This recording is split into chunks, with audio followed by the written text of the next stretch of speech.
Ya se sabe lo suficiente, porque se ha venido informando, a ustedes les consta, de cómo hay mucha corrupción en el Poder Judicial, mucha corrupción. Está el Poder Judicial secuestrado, tanto por la delincuencia organizada como por la delincuencia de cuello blanco. Y no está el Poder Judicial al servicio del pueblo. Jueces, magistrados, ministros no imparten justicia. Hay, desde luego, honrosas excepciones. No podemos así generalizar. Hay jueces buenos, ministros, magistrados, pero en general está mal el Poder Judicial. Entonces, necesitamos esa reforma. O sea, es urgente que se Sí, urge. Nada más baste con ver hoy el informe. Vean, ¿por qué no pones la actitud de dos jueces?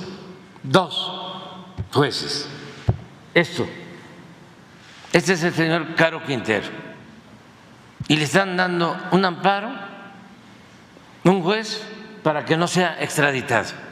Y 24 horas de plazo para que se cumpla su resolución. A ver, pero estamos hablando de hoy. Si les hago el recuento, bueno, hemos aquí compartido todo. A ver, esto, César Duarte, ¿sí? Libertad, una jueza. ¿Cómo se van a oponer a que se reforme el Poder Judicial? ¿Quiénes se oponen? Pues los beneficiados de la corrupción. Pero eso no es el pueblo, son los de arriba, que se sentían los dueños de México. Porque aquí estamos hablando de dos temas, vamos a decir,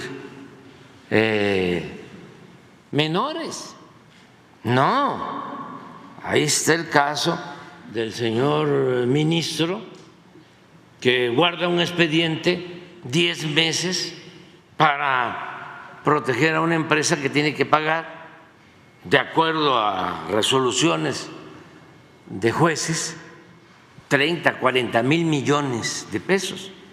¿Cómo va a tener detenido un expediente así? ¿Por qué tanto tiempo? Y otros ministros que son empleados, me da hasta pena decirlo, de potentados, empleados. Entonces, ellos mismos, los machuchones, pues son los que no quieren que el pueblo elija a los jueces, a los magistrados, a los ministros. ¿Por qué le tienen miedo al pueblo? ¿Por qué le tienen miedo a la democracia? ¿Qué va a suceder? Nada. Está definido un procedimiento, se inscriben abogados, mujeres, hombres, se da a conocer quiénes son, hay tiempo para que se conozcan sus trayectorias, participan las escuelas de derecho, las asociaciones de abogados, opinan los mismos jueces, los mismos magistrados, los mismos ministros. El planteamiento es que no se les niegue a ellos la posibilidad de participar, no solo de opinar, sino de ser candidatos, y que ya cuando todos estemos informados de quiénes son los candidatos, los jueces, magistrados, ministros, no es mucho, total debe ser 1.500, 2.000, o sea, menos que los presidentes municipales que se eligen. Ya se tiene toda la información. Entonces el pueblo elige y hay una renovación del Poder Judicial para que esto no siga pasando y que los jueces, los magistrados, los ministros sepan que son servidores del pueblo, servidores públicos, y que su misión es impartir justicia, no representar los intereses de minorías, del poder económico, del poder político. Excesos, por ejemplo, el que se autoriza una ley eléctrica en beneficio del pueblo de México, en beneficio del pueblo de México. Se amparan empresas privadas extranjeras que están pensando en la ganancia, en la utilidad, en el lucro en algunos casos. Y un juez resuelve ampararlas y luego en la Corte se declara inconstitucional. Se aprueba por el Poder Legislativo, aprueban los diputados federales, aprueban los senadores, llega a la Suprema Corte y un o dos ministros la cancelan, esgrimiendo, utilizando como excusa, como pretexto, que en el Congreso no siguieron correctamente el procedimiento. Es como cuando un juez deja en libertad a un presunto delincuente de cuello blanco o de la delincuencia organizada porque está mal la hora en que, de acuerdo a la averiguación previa, se le detuvo, porque no fue a las 10, sino fue a las 10:30. Luego entonces se ofrece, se da la protección del amparo. En vez de, se trata de un asunto delicado, vamos a reponer el procedimiento. ¿Fue 10 o 10:30? No, libertad. Entonces entiendo muy bien de que no les guste y empiezan algunos a presionar para ver si hay nerviosismo, ¿no?, en los mercados. Nuestra economía está muy fuerte, afortunadamente. Entonces, ¿cuánto tiempo les va a durar estar promoviendo ese nerviosismo en la televisión, en la radio, en las columnas de expertos financieros? ¿Saben que le movieron y hoy debe estar como, cómo está el peso con relación al dólar? Debe estar como 18.40, 18.50, 37. Bueno, les puedo decir que el 18.37 es un porcentaje de fortalecimiento del peso, hoy, así como está, del 10% desde que llegamos. Es la moneda hoy, así como está, que más se ha fortalecido con relación al dólar en todo el mundo. A ver si no tiene Carlitos la comparación, para que vean lo importante que es tener una economía fuerte, finanzas públicas sanas. ¿Y por qué tenemos una economía fuerte y finanzas públicas sanas? Porque hemos combatido la corrupción y puede ser que ahora haya estos desajustes, pero como se trata de que haya un verdadero Estado de Derecho, que es lo que quieren los inversionistas, no los especuladores. Los verdaderos empresarios quieren un Estado de Derecho, los especuladores quieren un Estado de chueco. Entonces ellos son los que no quieren una reforma para limpiar de corrupción el Poder Judicial. Miren, esta es la situación. Hasta ayer, 18 ¿qué? ¿Hasta hoy? 8.45 ya llegó ahorita. Ahora, estaba 18.24. Aguantamos. Pero a ver, pon el comparativo con los gobiernos. Dice que aguantaría más. ¿Hasta Mire, qué tope, presidente? Sí. Entenderían que el peso ya sería una preocupación, pues, si aumenta más. No hay problema, no hay problema. O sea, es que ellos están pensando, o sea, estaban acostumbrados al chantaje. Entonces, no. Me mantienes los privilegios porque si no, mira, va a haber fuga de capital, va a haber devaluación. De ahí los tenían así, temblando. Yo me acuerdo cuando les platicaba que querían que entregáramos el petróleo, y dije no, y estaban nerviosísimos. Arriba, va a haber fuga de capital, va a haber devaluación. Para que no haya fuga de capital, para que no haya devaluación, ¿voy a entregar el petróleo? No, para que no haya nerviosismo en el mercado financiero, voy a ser cómplice de la corrupción del Poder Judicial. Vamos todos a ser cómplices y decir que quede así, no le mueva porque nos va a afectar en nuestra moneda. Miren, vamos a pasar a la historia como el gobierno que no devaluó su moneda. Así está. Pero ya se les olvidó cuánto fue la devaluación con Miguel de la Madrid, 4.482%. Con Salinas, 47% de devaluación. Vamos a refrescarles, ¿no?, la memoria. Con Cedillo, 187%. No experto en economía, experto, no aplaudido, no le queman incienso, sobre todo estos mismos, pues cómo no, si fue el que los rescató con dinero del pueblo, con el Fobaproa, convirtió las deudas privadas de unos cuantos en deuda pública, es un ídolo.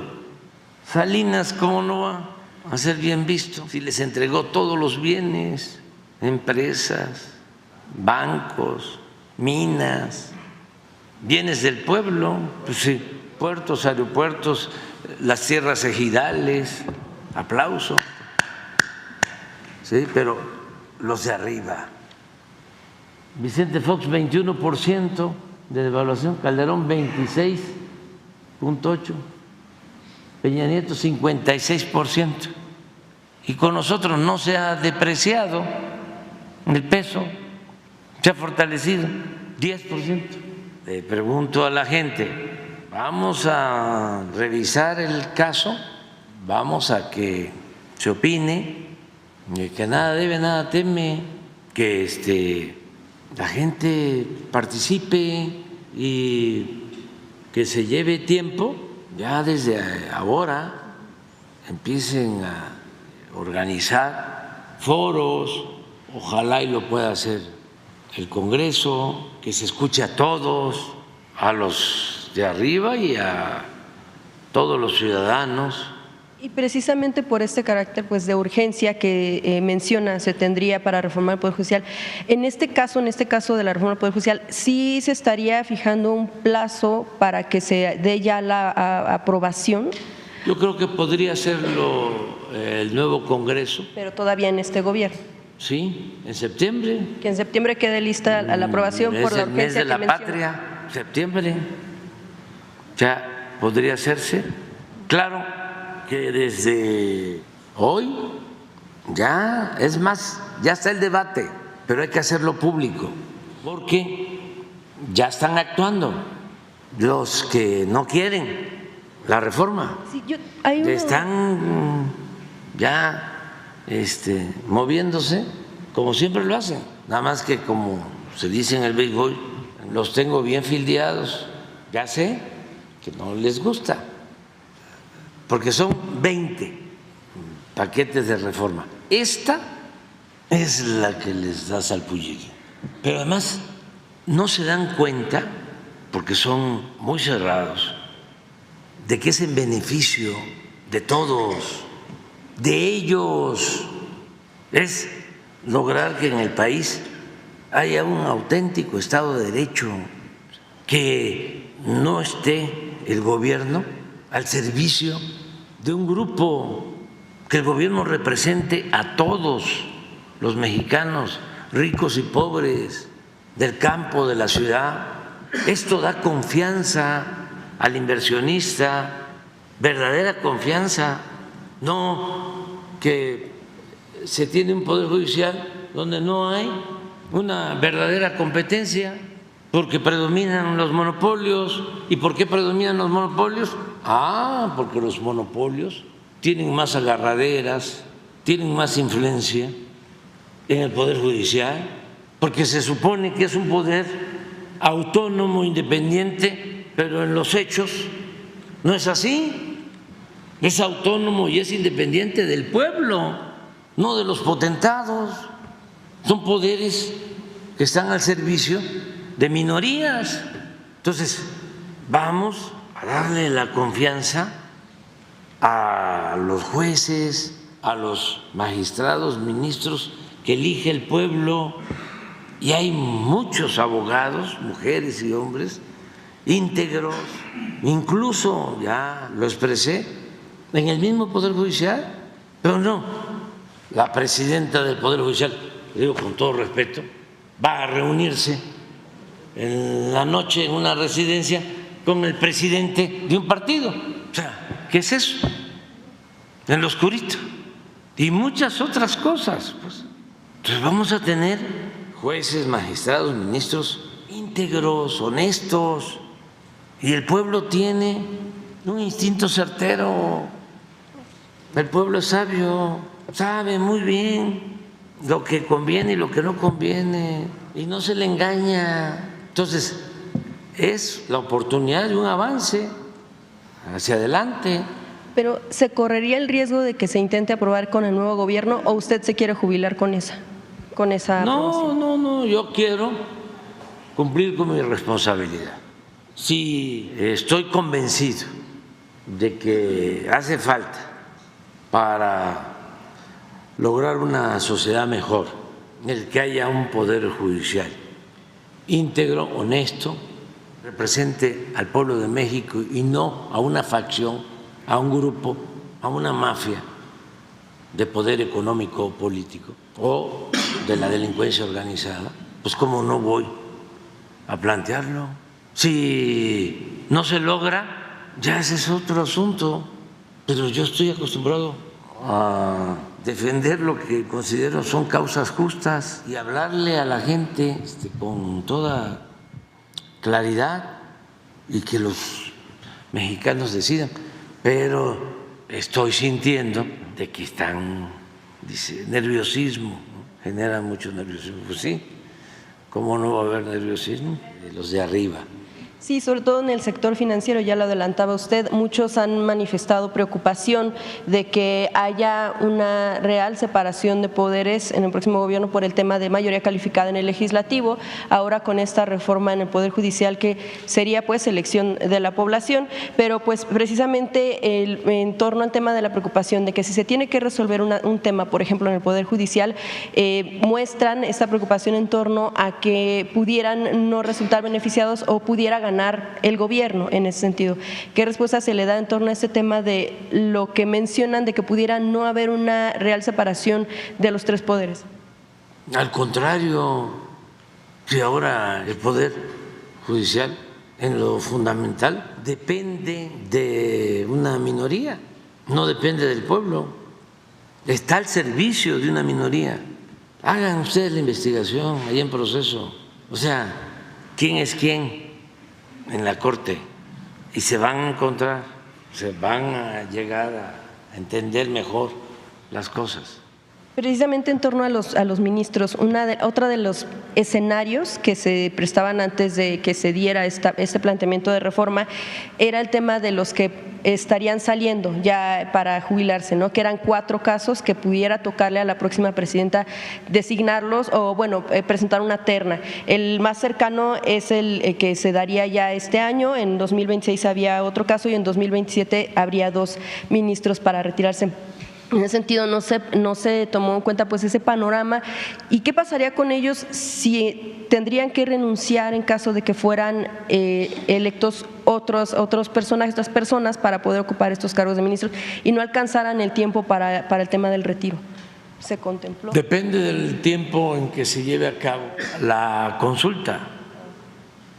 ¿Podrían alcanzar ellos todavía? Sí, o sea, se puede aprobar la reforma constitucional y ahí se van a establecer las bases para definir cuándo se va a llevar a cabo la elección, cuáles van a ser los requisitos, el procedimiento para las candidaturas. Ya está en mi iniciativa, en lo que yo envié, pero pueden modificarse para ampliarse más y se fija un tiempo. Por ejemplo, que se vote en el primer trimestre. Para la elección de los próximos. Sí, primer trimestre del año próximo. ¿Sí? Después de que ya se aprobó la ley, pues va a empezar todo el procedimiento y se organiza la elección, el INE, como cualquier elección, como la que acaba de haber. Y ahí van los ciudadanos a votar y ahí ya se elige. Y esto va a ayudar muchísimo sin excluir a nadie. O sea, solo sí podría haber cambios en los tiempos de los plazos para que se lleven a cabo los procedimientos. Pues sí, si se aprueba la ley, ahí mismo, en transitorios, digo, si hay la reforma, ahí se aclara qué va a suceder.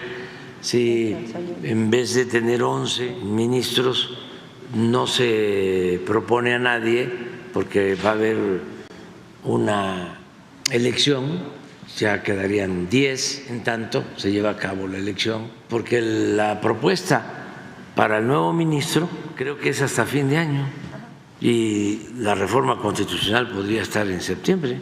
No hay problema realmente. Y bien, en torno ya, para finalizar este tema de lo que le mencionaba, de que si habría división de poderes o no, en el asunto, ya lo adelantaba usted hace unos días, el tema de cómo queda configurada la oposición.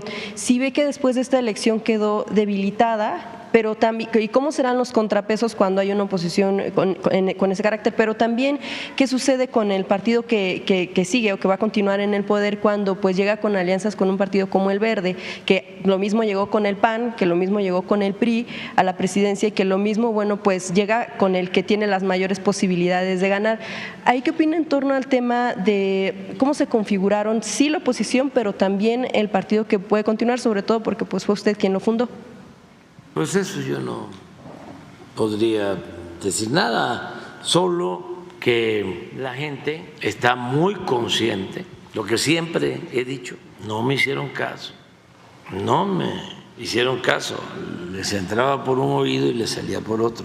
Les estuve diciendo, ya hay mucha conciencia en el pueblo, respeten al pueblo, no estén pensando que el pueblo no existe, que ustedes son los que forman la opinión pública, que ustedes pueden a sus anchas manipular, que la política es asunto de los políticos, que lo importante es la sociedad política, no el pueblo. No sé cuántas veces repetí el mensaje bíblico de que no se puede poner vino nuevo en botellas viejas, que ya se habían dado reacomodos, que el pueblo de México era el pueblo con menos o uno de los pueblos con menos analfabetismo político. No, ¿qué me van a creer? Si se sentían superiores, expertos, sabiondos, una arrogancia extrema, nunca escuchando al pueblo, nunca recogiendo los sentimientos del pueblo, clasistas, racistas. Ojalá y aprendan la lección de la elección, porque es de sabios cambiar de opinión, respetar a la gente. Entonces, en esto de los acuerdos de los partidos, pues nada más que sepan que el que traiciona al pueblo, el que finge representar al pueblo, pero en los hechos no actúa defendiendo al pueblo, porque somos servidores públicos. Si fuésemos empresarios o comerciantes o tuviésemos otro tipo de actividad, pues nos dedicamos a eso. Nosotros somos servidores públicos y nosotros tenemos que mandar obedeciendo al pueblo. Morelos decía, siervos de la nación. ¿Quién nos paga? El pueblo. Entonces, que no piensen que todo son acuerdos cupulares. A ver, nos ponemos de acuerdo arriba, la gente ni se da cuenta, hombre. Nos podemos ir a una casa a Las Lomas, ¿no? Buenos vinos, no de Querétaro, ni de Guanajuato, ni de Zacatecas, ni de Baja California, sino de Europa. Ese no es buenos el caso vinos, ¿no? De importación. ¿No sería el caso del Partido Verde, presidente, que busca acuerdos No, yo no sé, en general, sí, es el caso de la descomposición, ¿sí? Que se tiene que ir resolviendo, se tiene que ir purificando la vida pública con la participación de la gente.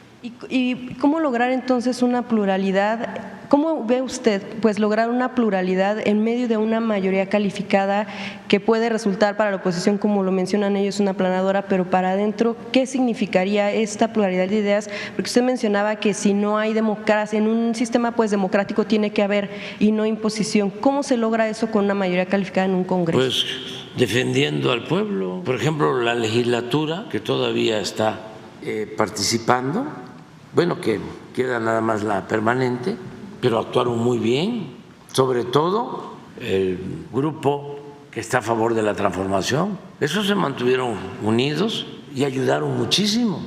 Imagínense aprobar los presupuestos cada año sin moches, como era antes, que para que aprobaran el presupuesto había que darles dinero a cada legislador. Pues así, ¿cuándo le iba a llegar el apoyo al pueblo? Si se les quedaba a los legisladores, se quedaba en el gobierno. Entonces actuaron muy bien, yo les hice un reconocimiento. Otros se dedicaron a bloquear todas las iniciativas. Recibieron consigna de Claudio X González, que por cierto voy a seguir insistiendo, que tiene que informar porque él de facto, de hecho, se convirtió en el jefe, en el gerente del bloque conservador, recibieron muchísimo dinero, distribuyeron ese dinero, usaron para guerra sucia y él tiene que informar a los mexicanos. Bueno, si los legisladores nuevos actúan así, que no aprueben como era antes, afectar a los trabajadores, afectar a los campesinos, afectar a los consumidores mexicanos, porque todas las leyes que aprobaron durante el periodo neoliberal, todas las reformas a la Constitución fueron en contra del pueblo y en beneficio de una minoría, de estos que no quieren ahora la reforma al Poder Judicial, de los mismos. Entonces no queremos esos legisladores y hablan de contrapesos. ¿Cuál contrapeso? No había. ¿Eh? No había contrapesos antes tampoco. No hay, porque los que se sienten dueños de México todavía dominan en los medios de información. ¿Quiénes dominan? ¿Dominan los legisladores? ¿El presidente? ¿O dominan los potentados? A ver, ¿quiénes? ¿Quiénes dominan? ¿Soy yo? Lo que diga mi dedito. Y soy el presidente. No. Y así en la academia, así a los intelectuales, desde luego todo lo que tiene que ver con el poder económico. Entonces hay que buscar los contrapesos, precisamente. Hablábamos de los medios, que haya más equilibrio.